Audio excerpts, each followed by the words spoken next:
Hello. Hi, everybody. Welcome to Connecting Microsoft Teams with Enterprise Systems. Before I start, actually, I'd like everyone to know that there's a Bose speaker that's going to be a raffle at the end of this talk. You can get tickets from those two lovely ladies behind in the purple Microsoft shirts. In the interim, it's going to be my Surface mouse pad. So wonderful. Well, first I want to make just a quick introduction to Sapho. What we do is what we call a modern portal experience, and it really fits into what people are doing with Teams. If you kind of go back in time, even just 5-10 years ago, people's primary interface to the internet for a lot of people was portals, things like My Yahoo and iGoogle, and you'd get these little squares of content from all your data sources. Now, it was personalizable, but it wasn't very intelligent. And what we've seen over the last 5 years is a wholesale shift in the way people like to consume information. People like to get it in feeds, like on Facebook. They like little micro applications on their phones and on the web, like widgets. And increasingly, they want to interact with systems on messengers with bots, and that's like a new trend. And what we're seeing is it's also happening in the enterprise. So in the enterprise, people have traditionally implemented things like portals, that transact back to a bunch of enterprise systems. They typically run on-premise, but consumers generally don't like them. And my co-founder and I actually started this company when we left CBS. So I was the CIO of the digital group at CBS and responsible for a lot of enterprise software. We rolled out a bunch of modern systems. We had a bunch of legacy, like Oracle EBS. And what we found was it was incredibly difficult to get people to use software. People would just email the daily user of a system and be like, hey, can you look this up? Or batch up things like approvals to the end of the month. There's login issues, interface issues. It's just very, very challenging. So what we see with Microsoft Teams is a whole new generation of connecting to these enterprise systems, but letting the people connect to them, use them from very modern tools. So this is from mobile phones, iOS and Android, embedded into SharePoint, micro apps in SharePoint, all the way through the Teams. And what I'm going to show right now is how it all works in Teams. But first, we're going to do a bit of an architecture deep dive. So a lot of these enterprise systems still run on-premises. It just is what it is. When they move to cloud, generally, they're moving to private cloud at places like Azure and virtual private cloud. So if you want to integrate with these things, to walk into an enterprise, or if you're at an enterprise and you say, hey, I need a hole punched in the firewall and an API to your SAP, the InfoSec team and the owners of the system, they're just really not going to be responsive to that. And so what's really important is that the middleware that connects all these new interfaces to the old systems generally has to reside in place and in situ in the data center or in the virtual private cloud with access to these systems, and then generally still use native APIs to get to these systems. A lot of them are not web service enabled. When you're connecting to an SAP, it's boppy, right? And that's just a reality. And when you're connecting to databases, a lot of times people just want to use SQL. They don't need a REST API. So that's how we built our software, to fit right in the middle there and connect through between these. Now, what's interesting is, as I mentioned, it also runs in private cloud. But when you move up to how this works with something like Teams, you actually get a very interesting architectural shift. And some of the lines aren't showing here, but basically, someone sitting on an internal network that is getting information through Microsoft Teams is communicating to Microsoft Teams through a proxy. And then Microsoft Teams is calling back into your data center to contact something like SAP. And then the middleware will contact back out to the middleware, back out to Microsoft Teams, and then through to the client. Now, what's really interesting about this is that you are adding a cloud interface on top of these enterprise systems, but doing it in such a way that it's compliant. Because Office 365, you're allowed to send attachments through email and such. And then have Azure, for example, as your single sign-on through. So what we did at Sapho is we implemented bots, cards, and tabs for all of these enterprise systems. And I'm going to show you how it all works with a demo rather than talking about it, since this is a tech talk. So I'm going to go to my browser. So here what we have is the Sapho admin console. What? Oh. Now that's odd. Hang on one second. Okay, now it's working. Thank you for the heads up. Okay, so here's the Sapho admin console. Now, you're going to need some type of middleware and way of either coding or building these micro apps and new interfaces into your backend systems. I'm going to show you ours. What you see here is a whole host of systems have already been added. You know, Dynamics from Microsoft, legacy systems like IBM Domino, newer systems like Jira, on-prem databases like Microsoft SQL Server, and then here's some interesting ones, SAP and Workday. Here are all the ones you can add. There's a whole slew of them. You know, everything from new things like Looker to really, really old ones like, you know, Vertica or what have you. Now, over here on the right, you're seeing a demo of the micro apps, and these are the ones that are going to materialize in places like SharePoint, Outlook, and Teams, and we're going to show this in Teams. So there's two aspects of it. There's the feed. So these are, hey, SAP's telling me that I have a new contract that I need to approve.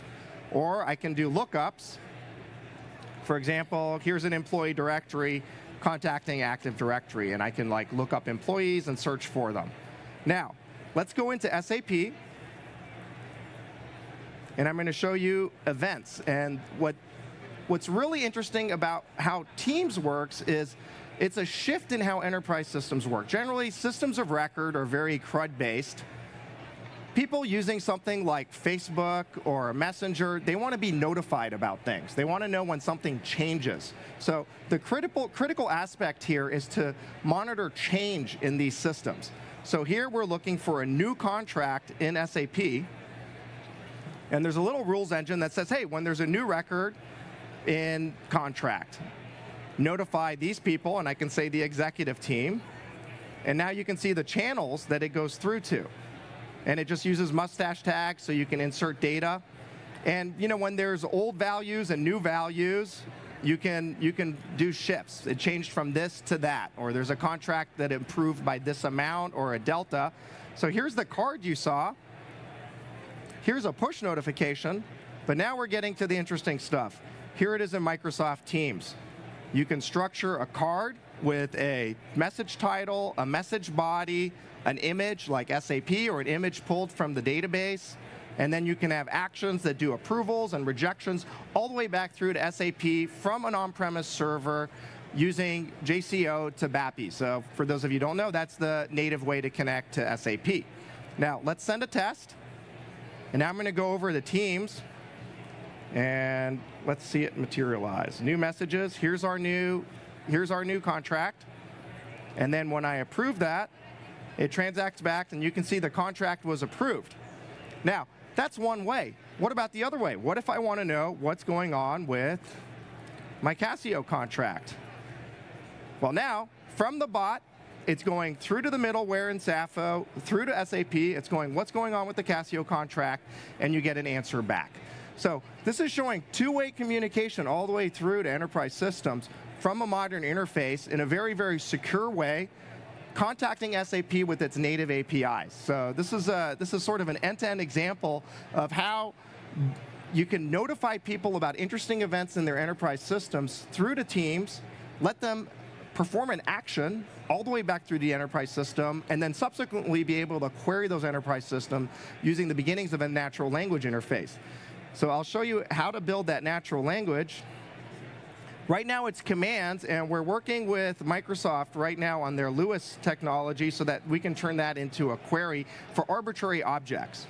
So you'd be able to pull up all the synonyms here, but right now the command is called contract. It looks it up in SAP contracts. It passes the first parameter through, and then you get a list of results back. So it's a very, very easy way to transact back and forth through to these systems. Now I'm going to show you guys one more.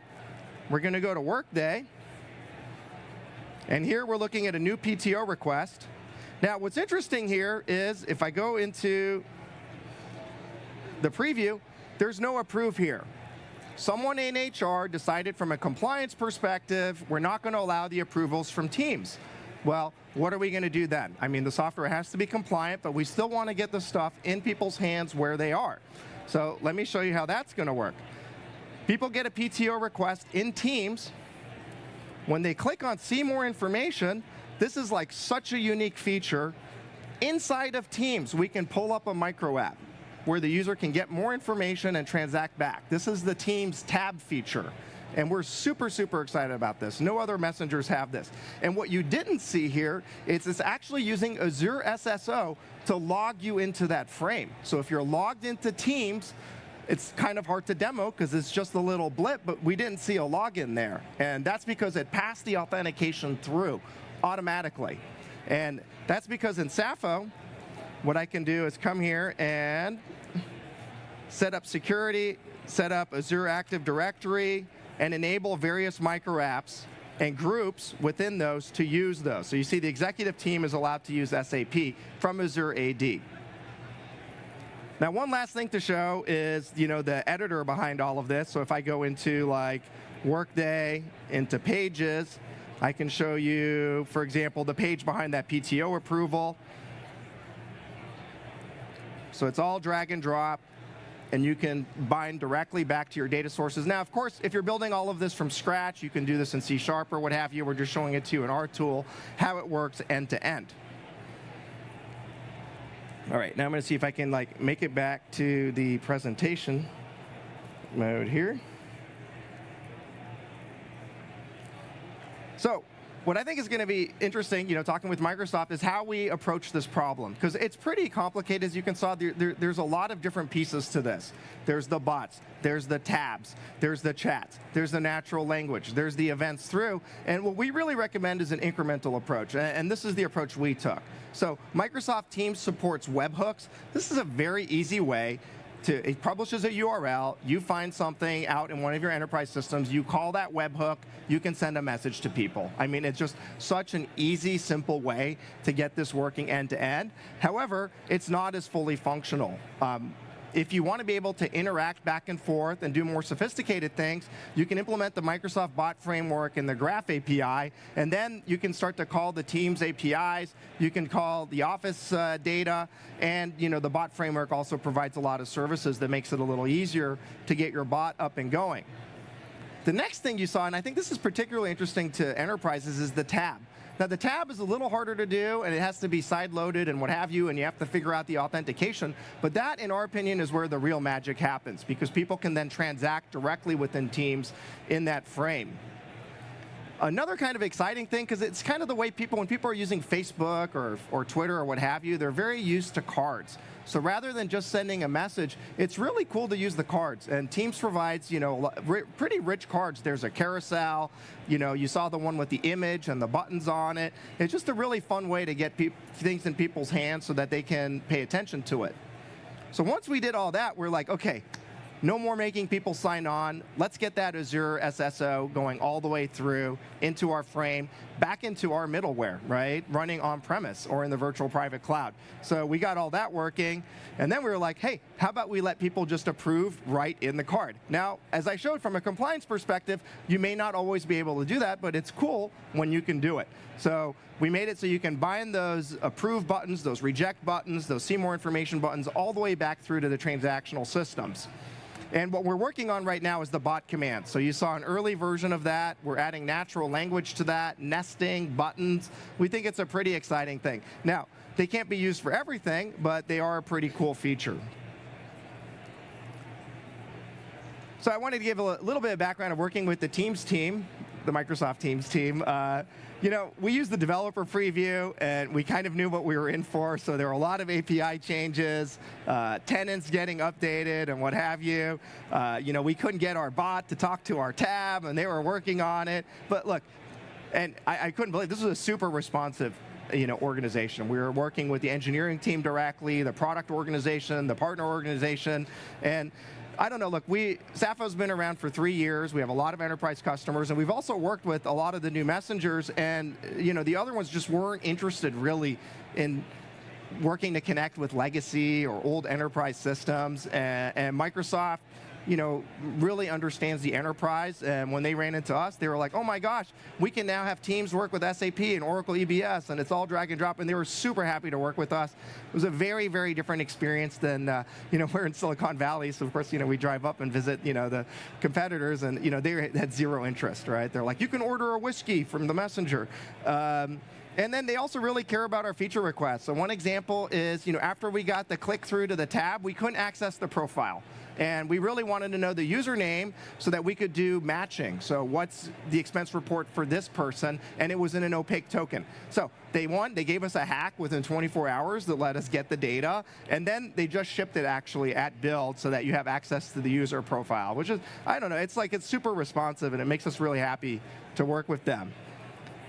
So I wanted to highlight kind of like what's really cool, and I don't think talked about as much. The tabs, I think, is just such a killer enterprise feature. Instead of making users go around and go to a bunch of different places, and Teams is the only messenger with this, and we just absolutely love it. We have our micro apps that can run on a phone. They can get dumped into a SharePoint. They can be put in a bunch of places, but now we can put them right in the messenger. We can link to them. We can deep link to actual stuff that's relevant to the user. They don't have to leave. It just feels like a very, very smooth experience. And then the Azure AD through the tabs, I can't talk enough about how happy we are with that. It just, so users don't have to log in. They don't have to see all this nutty stuff. They just get their credential passed through. And then the bot commands, I mean, look, there's nothing like getting a question answered. We're putting a lot of investment into this moving forward. Microsoft has a great technology called Lewis that does language mapping. So we're going to let you, where it says invoice, you can also statement, bill, whatever, put some synonyms in there and start to guess what people are asking for. Now, look, it's not going to work for everything, but when I say, like, what's the weather in Tokyo to Cortana, I get a relevant answer. And so for simple queries and responses, we'd really like to make this all work. So what's next for us? Understanding these natural language queries. They just shipped at Build a new thing called Compose extensions. So when you're typing something into, well, I'm not going to switch to demo because it seems to be kind of ornery. When you are typing a message in, you can now hit the 3 dots, and then you can guide the user through building a query through to an enterprise system. So you can say SAP invoices and then let them type data right there and see results right there. We're going to support additional card types, and I mean, there are a lot of new features. But wait, there's a little bit more here. We also at this conference announced support for Outlook actionable messages. So that same type of UI that you saw that lets you very easily build cards that can go into Teams, you can now put right into Outlook. People can approve it right from Outlook. And again, they're logged in through Azure. It's the same transactional interface back through to your middleware. So this is another really exciting kind of option to extend out your enterprise systems to where your users already are. And then there's one more thing, of course. You can embed the Sapho micro apps directly within Microsoft SharePoint. So it supports SharePoint Online and on-premises. And that's what we have. Thank you so much. Try Sapho on the Azure Marketplace. It's really easy to get to and easy to install. Feel free to contact me. And I think we have 1.5 minutes for Q&A if anybody has any questions or thoughts, comments. Yes? Oh, for our product, we charge $4 per month per user. There's a floor price, of course. That's a great question. We planted him. Any other questions, thoughts on Teams or connecting to these systems? Maybe show of hands, who thinks they're going to actually do something like this? I see some heads nodding. All right, well, thank you very much for your time. We really, really appreciate it, and we'll be right over here if you have any more questions. Thanks so much. Oh, and we're going to raffle off this Bose speaker, too. Yes. Is there anybody who didn't get a ticket? Who didn't get a ticket? You didn't get a ticket. I didn't get a ticket.